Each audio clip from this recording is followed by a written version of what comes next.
નમસ્કાર દર્શક મિત્રો, દીપ ભાસ્કર ન્યૂઝમાં આપનું સ્વાગત છે. હું છું મેઘા અગ્રાવત અને જોઈએ આજના સમાચાર. અંકલેશ્વરના દઢાલ ગામ ખાતે કેળ સભા પાણીમાંથી નીકળી સ્મશાન યાત્રા તેવા દ્રશ્યો સામે આવ્યા. અંકલેશ્વર તાલુકાના દઢાલ ગામના સાગબારા ફાટક નજીક આદિવાસી સમાજ અમરાવતી નદી પાર સ્મશાનમાં પાણીમાંથી પસાર થવા મજબૂર છે. ભૂતકાળમાં પણ દઢાલ અને ઉછાલી ગામના આવા જ વિડીયો વાયરલ થયા હતા. જીઆરડીસીને અડીને આવેલ ગામની આ નરી વાસ્તવિકતા છે. વિકાસની પોલ ઉઘાડી રહી છે.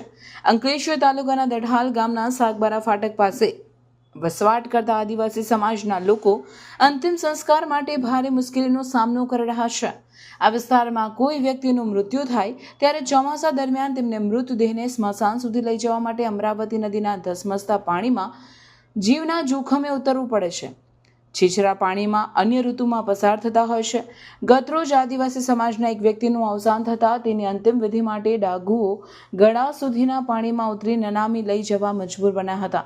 આ સમસ્યા નવી નથી.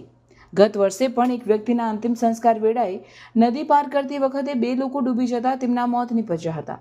સ્થાનિક લોકોએ આ સમસ્યા અંગે અનેકવાર સરકારી તંત્ર સમક્ષ રજૂઆત કરી છે, પરંતુ હજુ સુધી કોઈ યોગ્ય પગલાં લેવામાં આવ્યા નથી.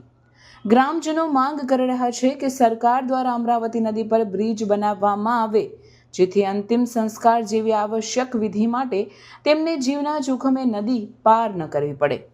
આ સમસ્યાનું નિરાકરણ લાવવું અત્યંત જરૂરી છે, કારણ કે દર વખતે અંતિમ યાત્રા કાઢતી વખતે લોકોના જીવ જોખમમાં મુકાય છે. સ્થાનિક વહીવટી તંત્ર દ્વારા આ બાબતે તાત્કાલિક પગલાં લેવાની આવશ્યકતા છે.